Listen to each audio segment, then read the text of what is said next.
Hey, what's up, heroes? Thanks once again for tuning in, hang out with your nerdy friend Bree, aka Nerdy. And I have a quick announcement, real quick.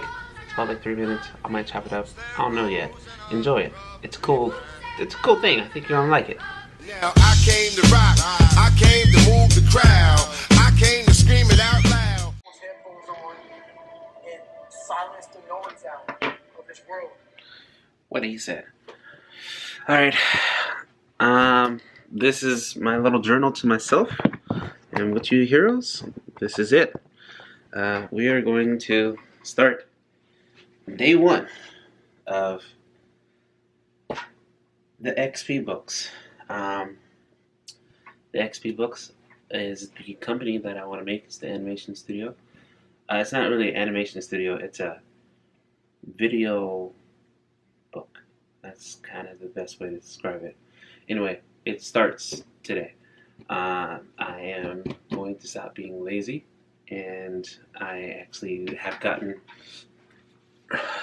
animation paper because I kept trying to do things 5,000 other ways, but my skills lie in my hands, and my skills lie in my hand through a pencil, not through a stylus. So that is what I will do. I already have 3 stories I want to make, and the first one I'm going to make is called No Bath, and it's written by my friend Michelle, and I'm going to bring it to life. So, why am I telling you guys all this? It's because I need to start holding myself accountable, and also, this has been the whole kind of theme of my channel for the past year is me busting my A inside college and doing the military and traveling and then graduating valedictorian to start this company. And I took this whole time off just because I needed a break because I was doing 3 years of school. And now, it's kind of coming to the point where I need to stop just saying it and I need to kind of do it. And so with that, here's day one. Hey, what's up, guys? Thanks once again for tuning in, hang out with your nerdy friend. It's Bree, aka Nerdy, and we are back on the iPad. It's weird for me still, but like I told you, I'm going to start using this to show you guys how to draw some things. So on this version of Nerdy's How To, I'm going to be showing you how to get those like very basic versions of the drawings that you want, like when they're doing those little superhero poses. I'm going to be showing you essentially how to do that and how to get past that fear of like drawing it in the wrong pose, or maybe you're drawing the character and you just can't get it, how to get past that. So today I'm going to show you how to get past that using a little character that I created called Stick. So this is one of the foundational things, but it shows you how to turn it into something more. So enough talking, let's do it. All right, so who and what Stick is, he's just like a character. What are you doing? He's like a character that I created. So all he is, let's bump that up a little bit. There we go. Alright. So, it is pretty much just a circle, right? With this little finite head. And maybe I want him to look this way. There we go. Right? So that's the circle in the head. Let's say he is afraid. Well, Stick kind of rolls just like this. I like to do, when I'm drawing like a body, I usually go like this. I usually like to draw the classic Marvel style where, you're connecting 2 points together and doing all that.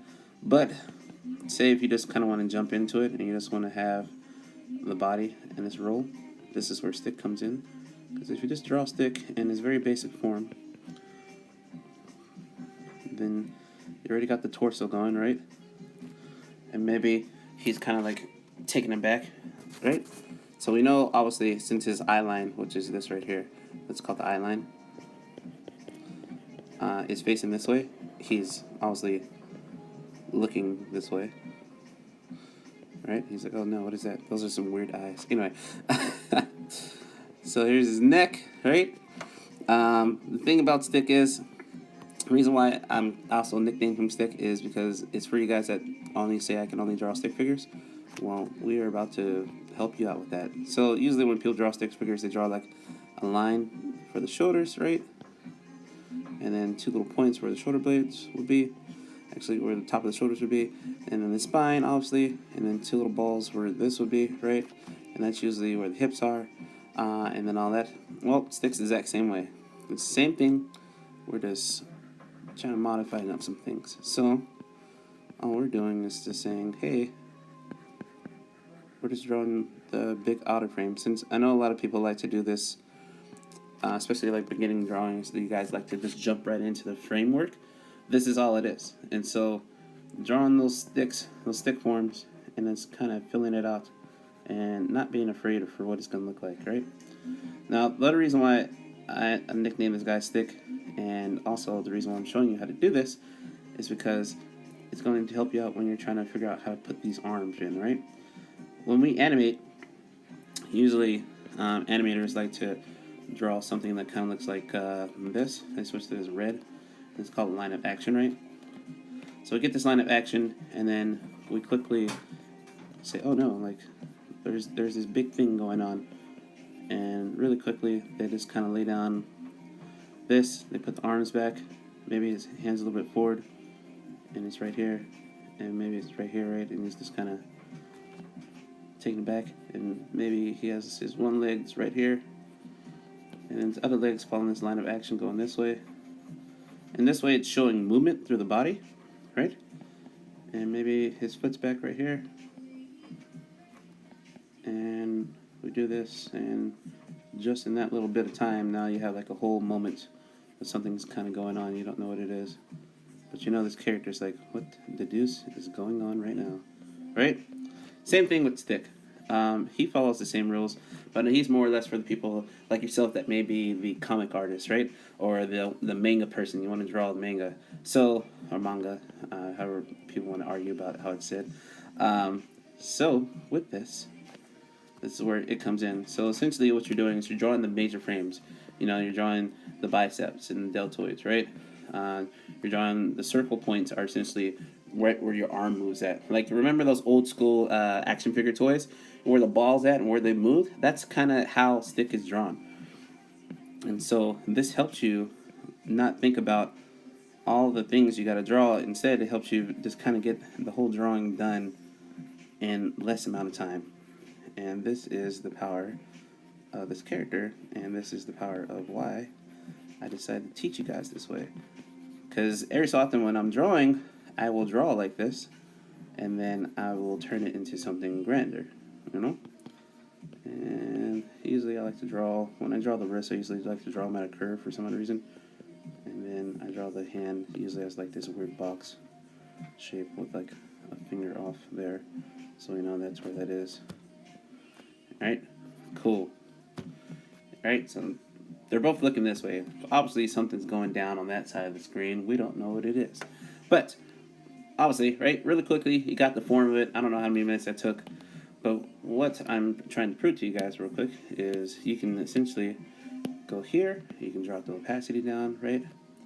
And say you want to turn him into Batman. Because everybody knows who Batman is. Switch your pen up real quick. I'm going to drop the opacity so it's not super high. Alright, so let's go Batman. So we know Batman has his cowl, right? You know, he has his nose right here.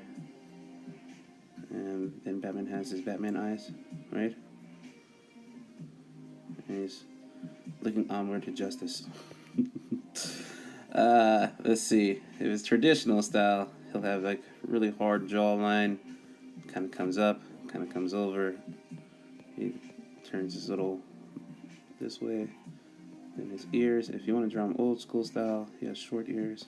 My nose is sweating. Wow. Then he kind of comes up, comes over real quick. Sweet. And just like that, kind of got the posing. Now, obviously, Batman is a little bit more muscular, so I'm adding some muscles. But the foundation of where all this will go is still pretty much the same, right?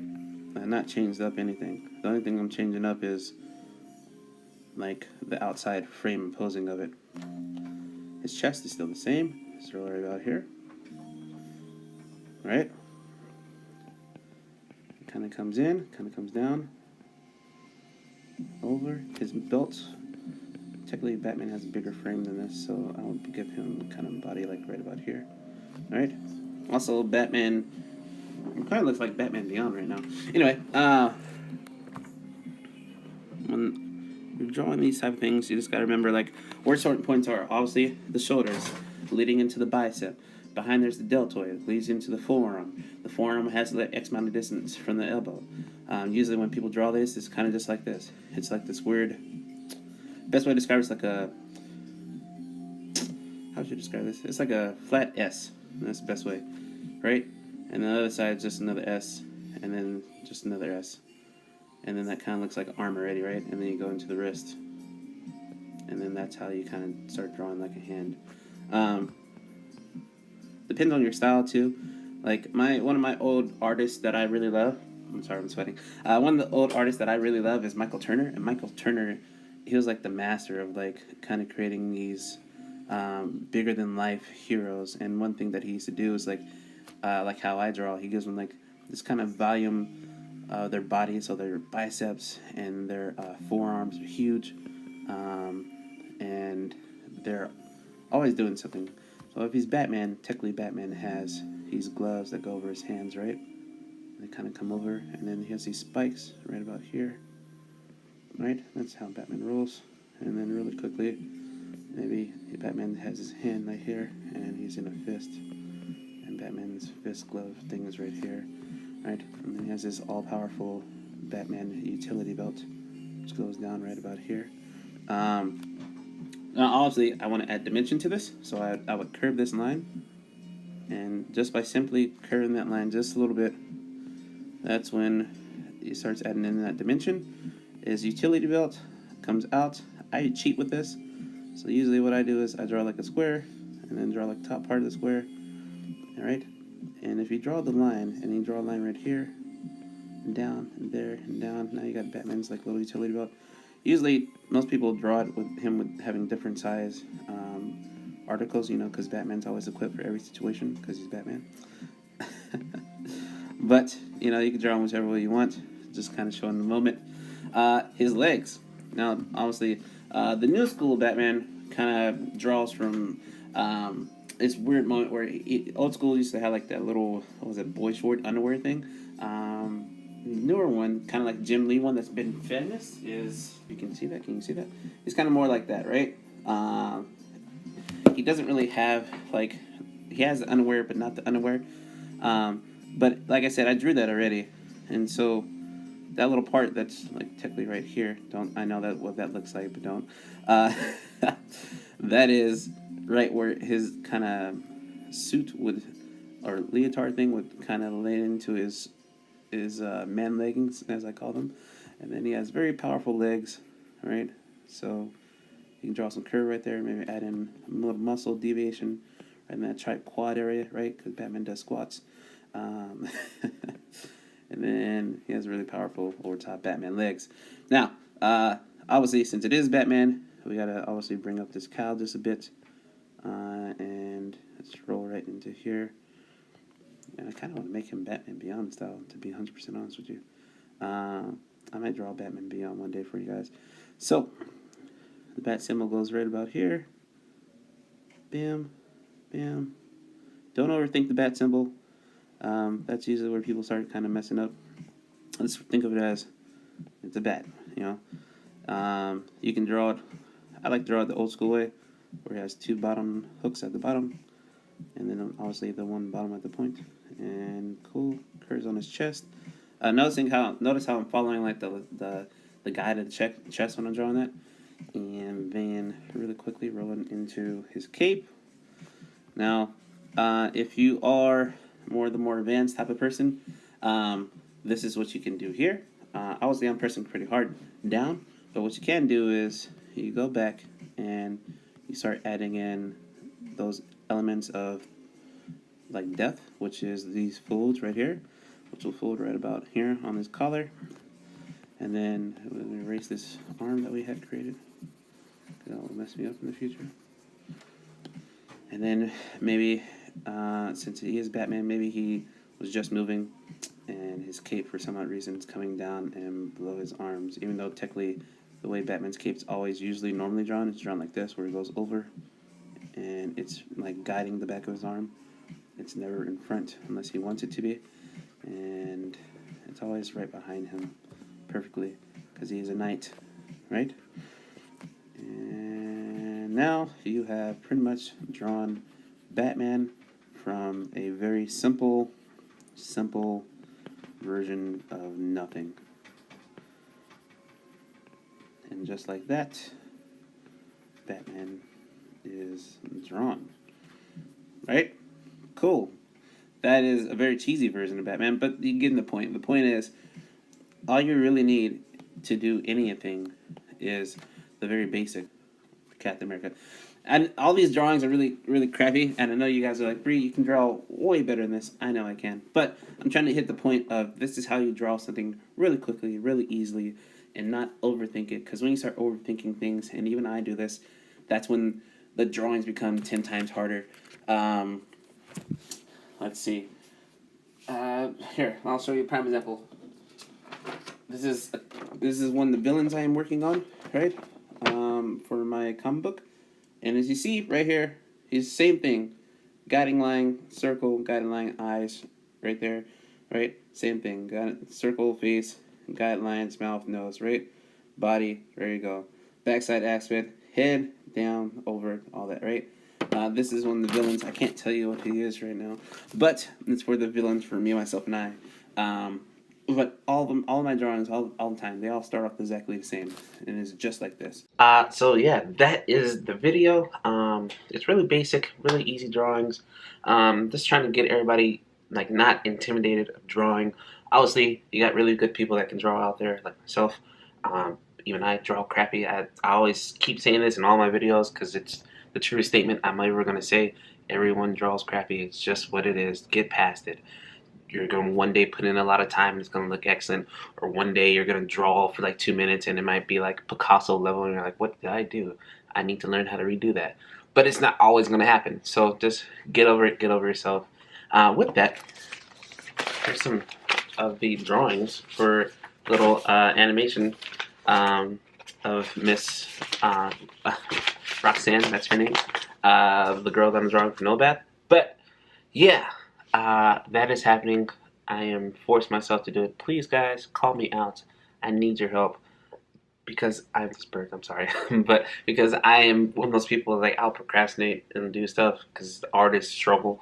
But I need you. So with that said, guys, thank you again for tuning in and hanging out with your nerdy friend. It's Bree, aka Nerdy. And remember, as always, people, stay true to yourself, love what you do, and above all, stay nerdy. And I will see you next week. And with all the greatness. Keep doing it for justice, people. Now I came to rock, I came to move the crowd, I came to scream it out loud.